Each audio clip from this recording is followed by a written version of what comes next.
bit about the Book of Ruth. And I'm going to start off by saying that we're going to look at the Book of Ruth in literary terms. And I hate when rabbis say things like that, like a literary analysis of something, right? Because the literary analysis is the analysis. And when I'm talking about a literary analysis in this case, I'm talking about really the formal structure of Ruth. And that's something Rishonim and Achronim don't really talk about. I'm not saying they don't know it, but they don't talk about it, right? So that's a kind of explanation of the literary analysis. So there are 4 chapters in Ruth. The first chapter, you guys know the book pretty well. I never really knew the book at all until I started reading it, like since very close to the end of Pesach, and I've been reading it carefully. And you have to read it. It's like we give all the credit to Megillas Esther, and then we wake up at like 4:30 in the morning and read it first, right? So we can finish the morning davening early. Anyway, so the first section, the first chapter of the 4 sets things up. It tells us about Naomi's past. It tells us about Ruth, the death, Ruth and her sister, their two husbands. The second parak is really where Naomi, and see, you'll appreciate this perspective, where Naomi really takes the role of a Shakespearean character in the comedies, either a Rosalind, really Rosalind in the comedy, Hamlet also in tragedies, but Shakespeare very often kind of appoints stage directors inside of his plays, and he does this as a way so he can talk about the drama, right? He's kind of representing himself on the stage.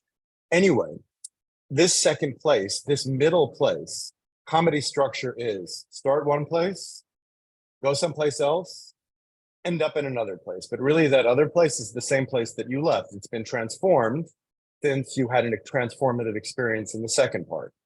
The model for this in the Western tradition is Homer's Odyssey. Odysseus starts in Ithaca, he goes on these travels and journeys, and then he comes home. But the homecoming is really not so much of a homecoming because the place has changed entirely. And that's because of that second section. So the third parak in the Book of Ruth is on the threshing floor. And that threshing floor in biblical literature is often a place of revelation. The Medrash says that David HaMelech, King David, when he was purchasing the land for the temple, he bought it from an old threshing floor, right? In Middle Eastern, in Near Eastern literature of the time, I just Googled this stuff. The threshing floor was a place often of revelation, often of avodah zarah, a religious practice, often of a kind of Dionysian release as well, right? So it's in and of itself, it's an ambiguous place, right? I have some questions about authorship. The rabbis attribute it to Shmuel, and I don't get that part, and I'll tell you why right now. I'll come back to it. Is there's a pasuk someplace in the middle in the 3rd chapter, I think.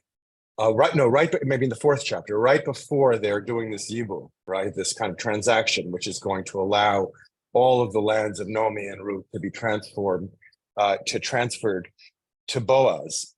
And then there's this narrative voice that intervenes and says, this was the way they did things in the old days. It's not exactly what it says, but that's how it's translated, and it's pretty much a faithful translation. So like the narrator is coming in and saying, this happened a very, very long time ago. It's dated at about, right, the events are dated at about the Shoftim. From my point of view, it's like, I don't know why Chazal say it's Shmuel when they have this once upon a time aspect. Meaning I like the once upon a time aspect over centuries. With Shmuel, it's a once upon a time aspect over, generations. Anyway, I mean, the once upon a time is, in a way, and this is why it is relevant here, it's kind of turning this into a magical narrative, right? This happened in the past, right? And the threshing floor, again, this is the place where things happen, where things are transformed. It's really Shakespearean criticism has talked about the world of holiday, that middle point.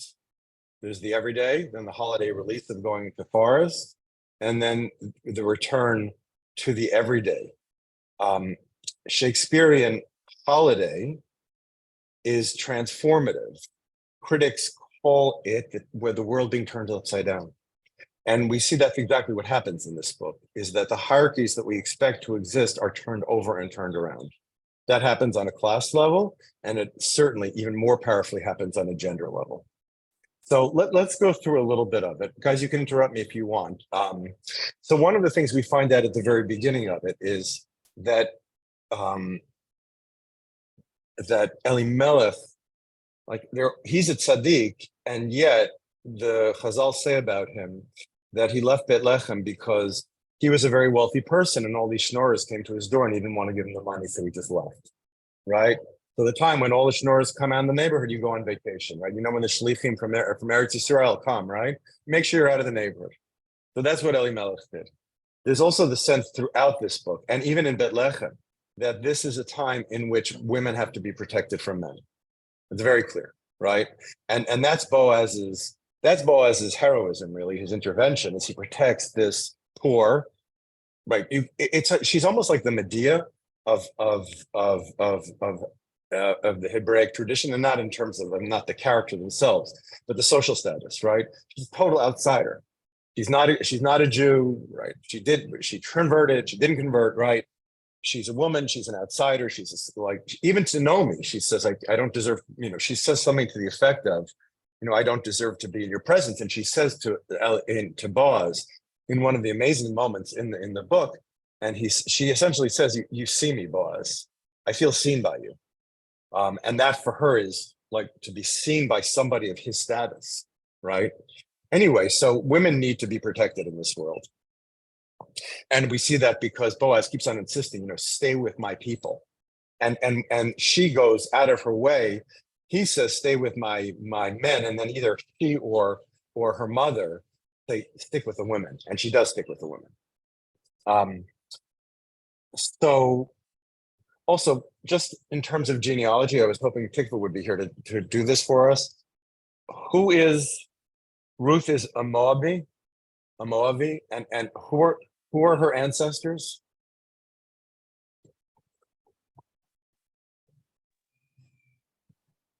The Moabite? Of light? The Moabite.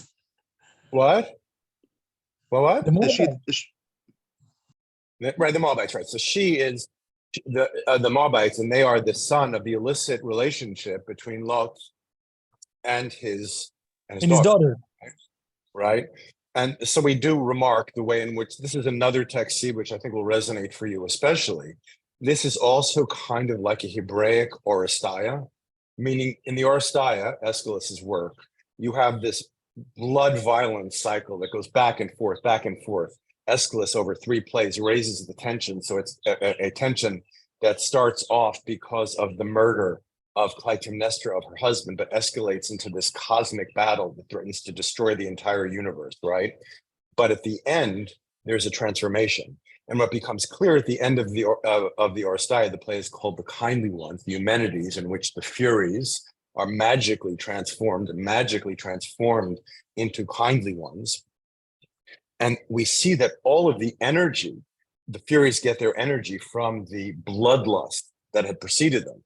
So when Greeks look back on their past, they see, well, we have democracy now, but there's bloodlust at the beginning of it. They're not in denial about that, right?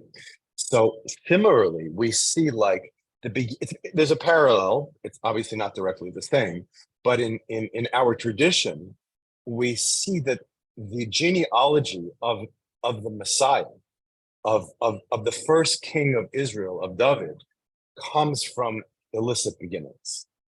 And it's not just we say, oh, well, that's too bad, right? David's whole history is, as we know, some of it, we read, Tehillim together. His whole history is filled with doubt and ambivalence and sexual impropriety in his life, right? And we know that throughout his life, he was wondering, will I, am I the tzaddik that I think I am? And he lives his whole life without knowing it. It's not resolved during his lifetime. It's only when Solomon invokes his name to open the gates of the temple, the Mishkan, or the temple, that Solomon knows.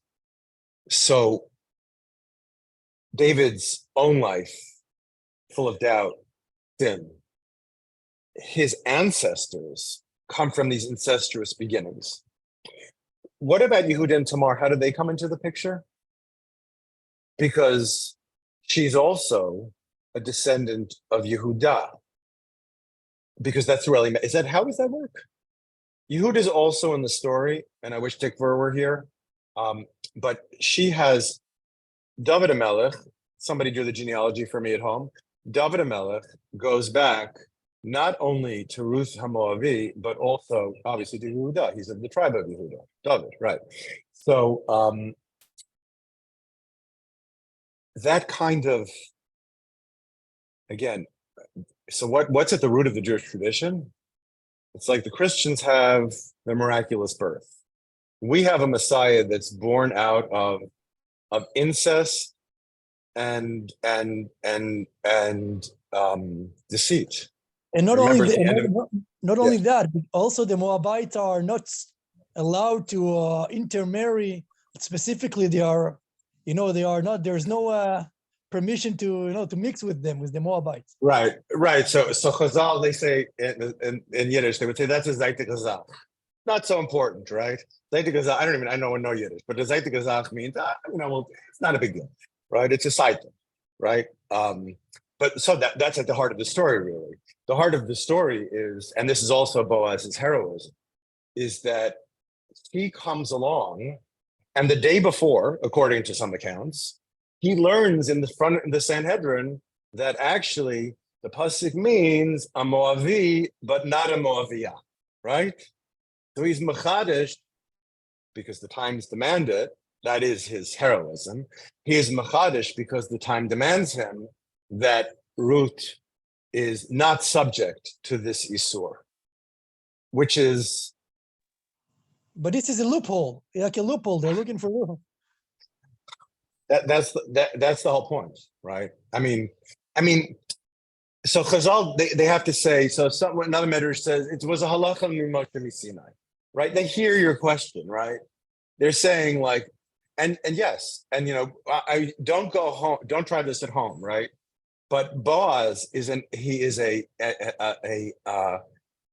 of the innovator, and he innovates because the time needs it. Of course, it's the Chazal try to turn it into what you're saying, a loophole, and it's not a very convincing loophole.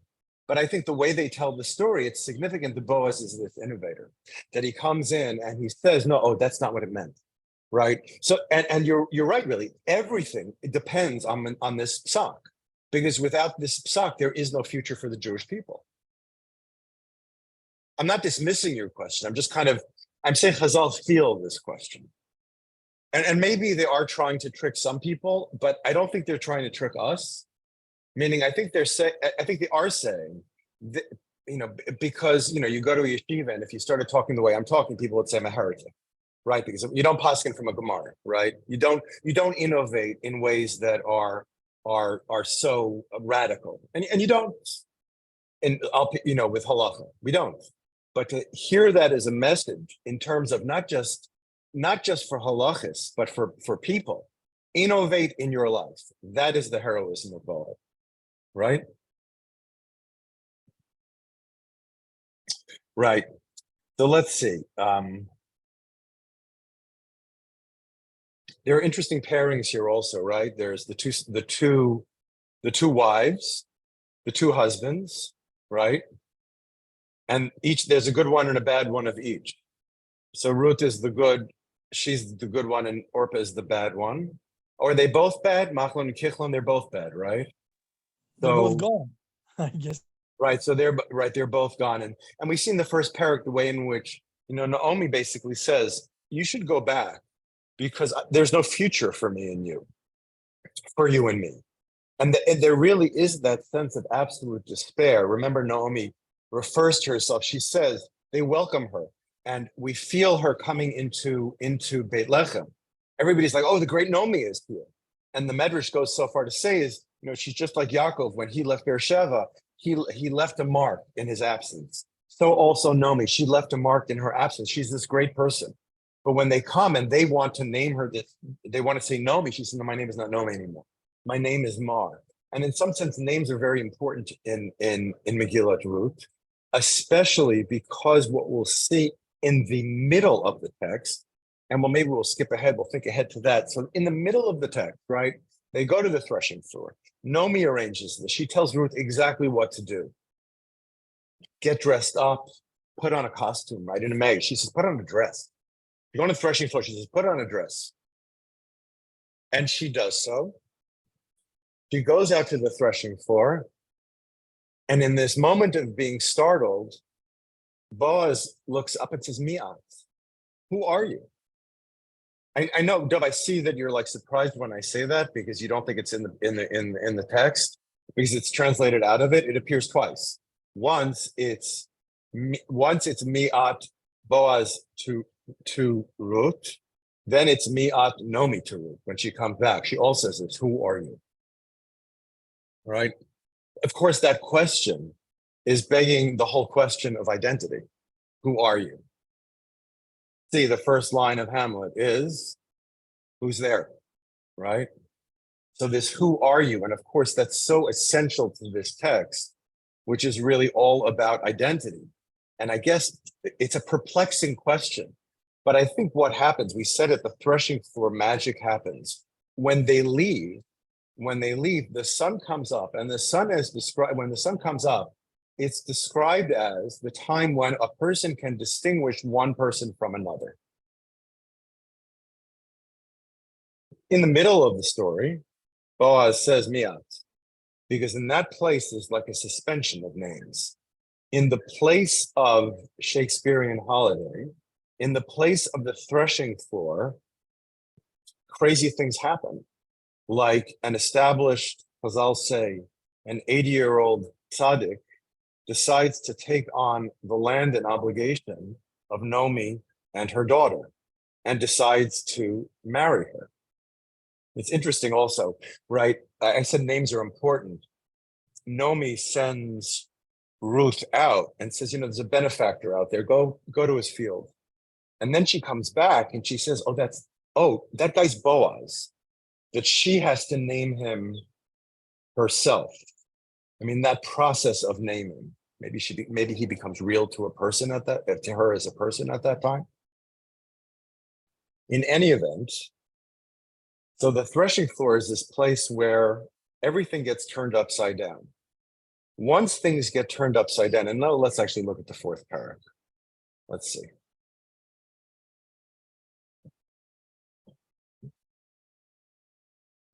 So here's, oopsie, that's the third one, right? So here's the Miat. She did exactly what her mother-in-law had been her, right? Very much like as you like it. What you ever tell me to do, I'm going to do. He ate and drank and was jubilant, right? This is right. The tzaddik is eating and drinking, right? Chaz v'shalom, that you should say that a tzaddik, a gadol, gets any pleasure from the material world. But here Boaz is, he's feeling happy. And he's startled at his feet and he said, who are you? Who are you? Right before Ruth had said, you have seen me like no other person has ever seen me before, right? So there's no question, at least she has experienced being seen by him. And in some sense, that's a reason that we read this text on Shavuot, because it is a kind of revelation, the revelation of Ruth, who she is. And Boaz is the first person to see it. But here at this moment of transformation, even he's confused because now he realizes her true role. And her true role, he realizes, is to be the progenitor of the Messiah. Now, at the end of the work, Chazal say Boaz was 80 years old, and he had relations with Ruth, and the next morning he died. Now, why would they do that?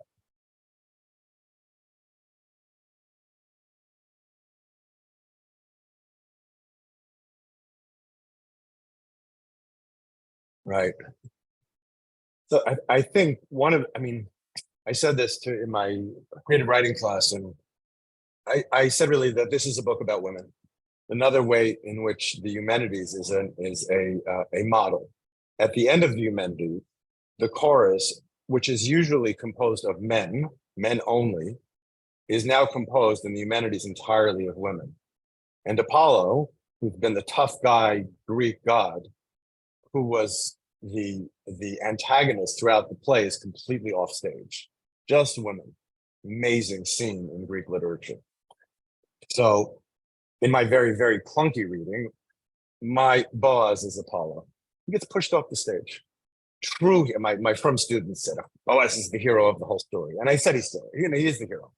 But in that reading, he is kind of pushed off the stage. First of all, we get Ploni Almoni. And the thing about Ploni Almoni, Chazal say that the thing about him was he was present at the debates of the Sanhedrin. And he knew the for and against, and they were arguing back and forth about whether Boaz was right. But he wasn't sure himself. And since he wasn't sure himself, well, he said, Boaz, you do it. So it's interesting the way in which the guy who falls out of the tradition doesn't have the courage to be mechadish, right? So that, right, it's Ophrah who is parallel to Ploni Almoni. They both fall out of the tradition. They could have been in the tradition, they're out of it, right? They made the wrong choice. Ruth has the courage, and that's why Tamar is so important, because Tamar is also this figure of feminine power and virtue and wisdom. So they go through the whole redemption. Boaz has to explain this all to him and explains like the downside of it to Ploni Almoni. And basically Ploni Almoni says, I'm out. Here's the once upon a time, just to go back to what we were talking before, kind of magical feel. This was the former custom in Israel. Zot lefanim is Israel al geula vel kmura, right? And it goes on to describe these different kinds of practices that we used to do. There's a medrash, at least like 10 of them. Then they do the thing with the shoe. Everybody's a witness, and he's going to perpetuate the name of the deceased. And all the people who were at the gate and the elders said, we are witnesses. May Hashem make this woman who is coming into your home like Rachel and like Leah, who together build the house of Israel. May you perform deeds of valor and Efrat and be famous in Bethlehem. You see that Ruth is being turned into, not even by Chazal, by the Sukkim themselves, into one of the matriarchs. And she is one of the matriarchs, and she gets a special role that, the patriarchs, we think of the patriarchal lineage as always being important, meaning Abraham, Jacob, and Isaac. Here it's Naomi and Ruth, right? And it's almost, that's way, they ask questions, why does in Rishonim ask, why does Rachel come before Leah? It should be the opposite way around. Maybe I just gave a good answer to it, right? The reason is she's getting like the double portion. She's both the mother, there's the mother and the daughter of significance. And then we get Tamar. May your house be like the house of Peretz, whom Tamar bore to Yehudah. So now we bring Tamar into the mix, right? And the questionable relationship, it's not like it's koshered, because that's not it, right? It's just like the violence of humanity, or Oresteia, it's not erased by the humanities, it's still there. But there's a recognition, I think. There's a recognition of the imperfection of even the messianic line. So she has a son, and the woman said to Naomi, this is 14, blessed is Hashem, who has not withheld from you a redeeming kinsman this day. So here all the questions begin. Why are they talking to Naomi? And may his name be famous in Israel. And we see the way, you might say that Ruth is also getting kind of pushed out of the picture, but she's really getting folded into this feminine genealogy of which Naomi is important, right? And he will be unto you a restorer of life, this new child, the grandchild, and a supporter in your old age, for your daughter-in-law who loves you has borne him, right? So it's almost like they ask in the Haggadah, you ask your kids at the Haggadah, at the Pesach table, who's not mentioned in the Haggadah, and it turns out Moshe is not mentioned, but the truth is he really is mentioned. He's mentioned, however, as Eved Hashem, so he's not really mentioned, right? And here Ruth is mentioned, but she's mentioned as subservient to Naomi, right? In that relationship to Naomi. I don't mean subservient in any, in terms of weakness, but subservient in terms of relationship. And what could be better for Ruth? Because now she's part of this family, which she longs for. I think that's what you get in Tamar also, that she longs to be part of the Jewish people. One of the best parts of Thomas Mann's Joseph and his brothers is the part about Tamar. Well, Roy's here for we're wrapping, we're coming into a close, but Roy, it's good to see you. Yeah, good to see you too. And Naomi took her child and held it to her bosom, and she became his nurse. So I think even Chazal started asking questions about like this, like why is this happening? We're kind of talking about just right a little bit of summation. We've been talking about this kind of masculine culture of violence that starts, we see about in chapter 1 and chapter 2. In chapter 3, there's this transformative moment. We're really reading the book of Ruth like the Odyssey, that's holiday in between, or like the Forest of Arden, the Shakespearean in between of transformation. Stuff goes on there. People don't know each other's names. They don't know who each other are. Then they come out. Here they're coming out now. And we're seeing the effect of that we're seeing some kind of resolution here. But, and we're also talking about the pushing off of the masculine. Now Boaz is gone, and it's just the woman now. Now the women neighbors gave him a name. They named him. A son has been born to Naomi, and they called his name Ovid. He was the father of Yishai, who was the father of David. They named him. The women are not here. The men are not here now. We have the genealogy, horizontal and vertical. The vertical the one that goes up to Tamar, and the vertical and the horizontal one, it goes out to all these women here, this community of women, and they are now the ones who name him.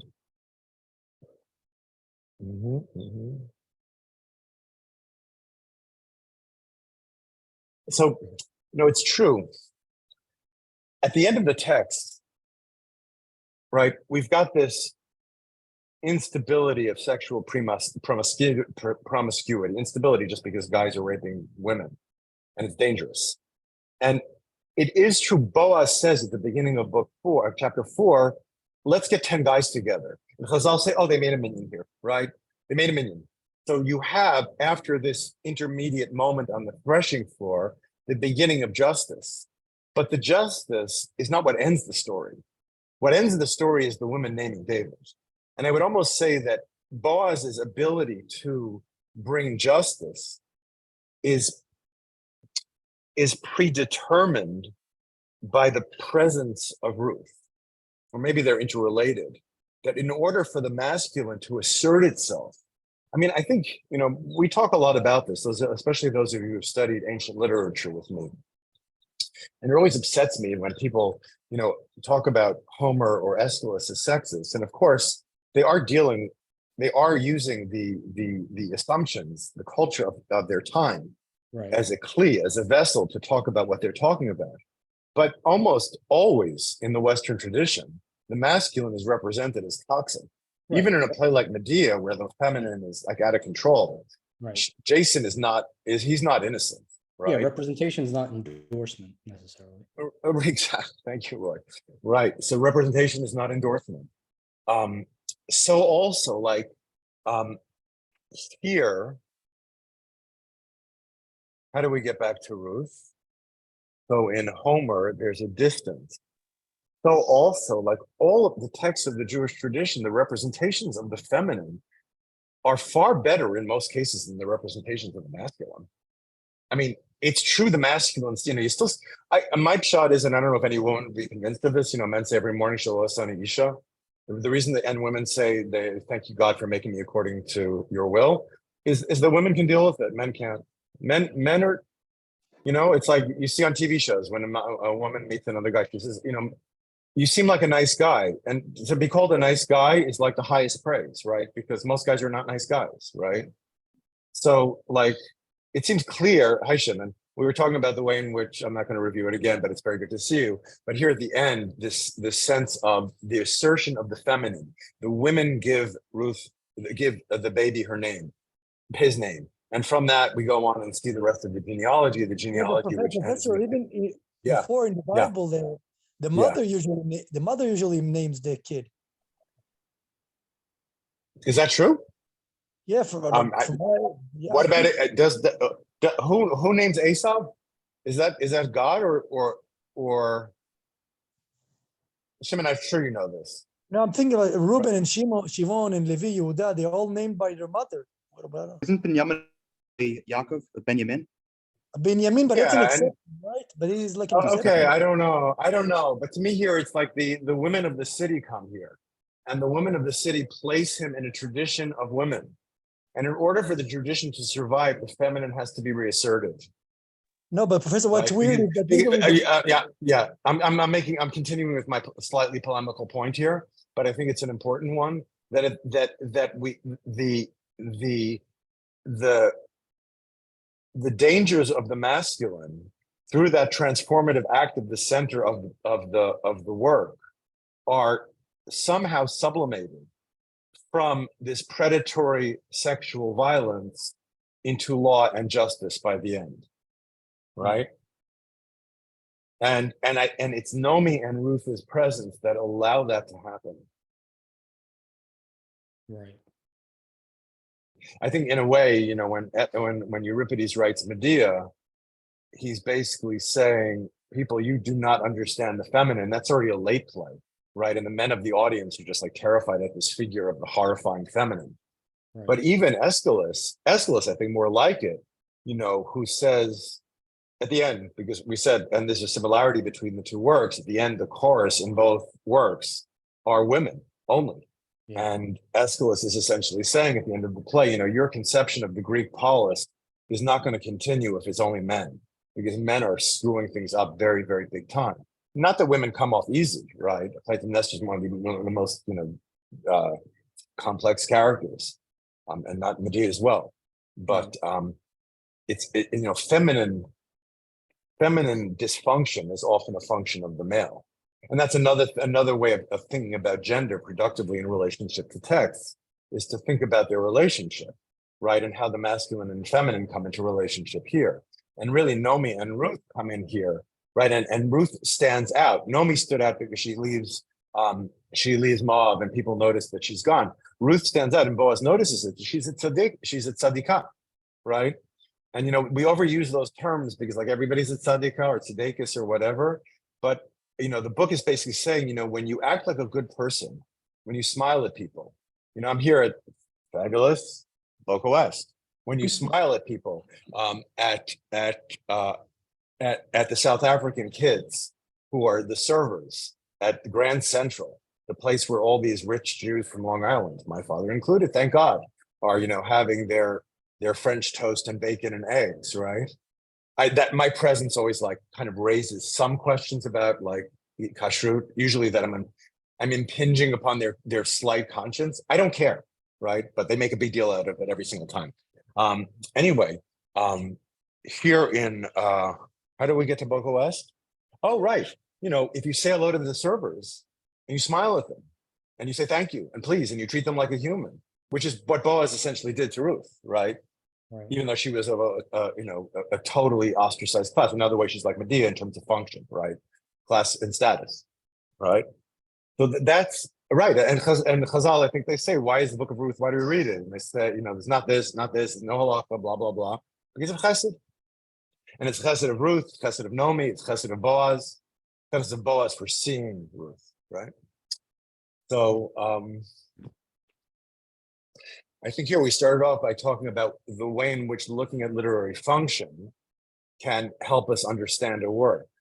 Now, I don't necessarily, I don't think this is what, you know, people in a certain part of the religious world would call Torah Mada. Maybe it is, right? This is really interesting because that implies that Mada is something outside. It's not, right? It's just, if you want to read this text well, you have to think in these terms. And I really would suggest to you, it's not the Chazal, the Rishonim don't get this part. There's a lot of stuff that is really, really resonant in certain psukim that none of the commentators touch. And I think they don't touch it because it's not a simple pshat issue where they can try to just like explain it, but it's there's so much behind it that they just think you're going to get it or you're not going to get it. Something like that. I mean, it's not because they don't know. They're silent because they talk in certain ways. Maybe that's a better way of putting it, right? Rishonim talk in certain ways. And the way they talk limits the kinds of things they talk about. They're Kind of like an extreme and inaccessible speech or inaccessible talk. Which is inaccessible talk. Oh, maybe, right. Right. The way that they talk about it, yeah. Well, no, it's accessible. It's they're Chazal, the Rishonim. I mean, it's one of the very interesting things about becoming an expert in the Jewish library is that you see how different people talk, how Tanaim talk, how Amoraim talk, how Rishonim talk. That's a really, really significant one historiographically, because they play a role. It's like they're an intermediate role between something that's ancient and more modern. and hermeneutically, I use that word. Interpretively, they occupy they do something very, very different. Right, Amorian basically, in some way, they have to present a cohesive world of the Tanoim. Each one of them will have a different one, and the Rishonim have to provide a cohesive world of all the Amoraim, right? Everything, basically, of all the Gemara. The monumental. The Rishonim are just, what they had to deal with. Just the extent of what they had to know, like Rambam, right? Yeah. So, yeah. So but I think it's just a good reading of the text, right?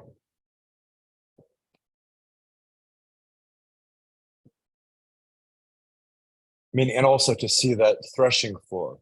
As I was looking for Robert Alter because he always brings this stuff, but he doesn't mention that the threshing floor is this place, this locus of possible transformation or revelation or promiscuity, right? And the threshing floor kind of courts that here, right?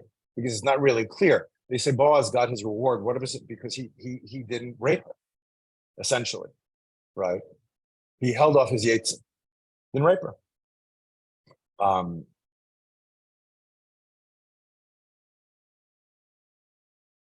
Right.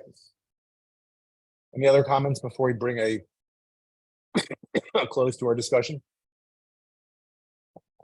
I'm really so grateful that you guys came. Yeah, go ahead, Duff. I was just wondering, is Rus in middle of the time of the Shaftim of the Book of Judges? Am I completely off? No, that's what, when I look at the Koran Tanakh, they have the Book of Shoftim, and at the end of it, they put the Book of Ruth. Yes, right. So I'm just wondering if your idea of the threshing floor being this weird place.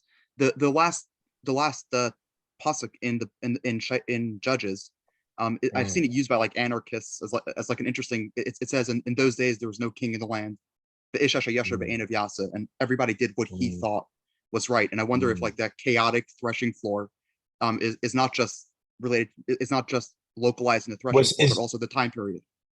Oh, I see what you're saying. Oh, to think about the threshing floor itself as a metaphor of what happens there. Is that what you're suggesting? Because a lot of it, right? But you're also just saying, you're just saying temporally there was this kind of social chaos. So a lot of scholars say, and I don't really care what scholars say, like it's more important to me what the Radak says than what scholars say. But scholars say it might have been written around the 5th or 6th century. And they say the reason they think this is because these things were of issue then, right? That kind of interests me, right? Meaning maybe that's why it's so resonant. And whatever Chazal say, from my point of view, what Chazal said that Shmuel wrote it, I want to figure out why they said that, right? It's kind of more important to me. But the first thing kind of locates it a little bit. Maybe this kind of sense of what you're saying, of just social disintegration and chaos. But of course, it's also going from one place to another, right? They're going from Moab. It's interesting. It's also kind of half a Nostos story, half a return story. Right, Nostos is the story of return, starting in one place, like we said, Ithaca, adventures, and then going back to Ithaca. But Ruth is Naomi is going back. It's interesting. At the very beginning, it says Ruth was going back with Naomi, right? As if they were both going back, and of course they are both going back in some sense. In terms of her return is the return of tshuva, right?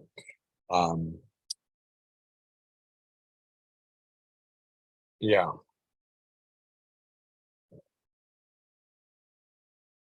Right. So in that sense, there is that reinstating of order. This coming back to Eretz Yisrael. But Eretz Yisrael itself has to be fixed. So how are things in the Holy Land, people? Everything? Yeah, Roy, you're happy to be back where you belong, as it were? Happy to be here. Happy to be there. Okay. I'm here with a lot of how's Boca? How's DeSantis? Boca?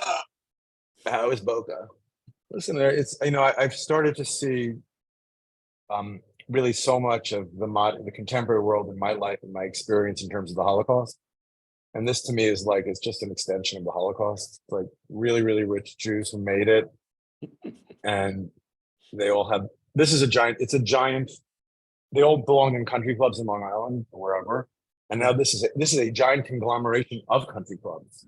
It's centered around this giant around golf and sporting events and eating, mostly eating activities. It's a great business, I mean, it's an insane business model. But it's really a lot of 80% Jews. And you just see the trauma of whatever happened in the Holocaust is not done.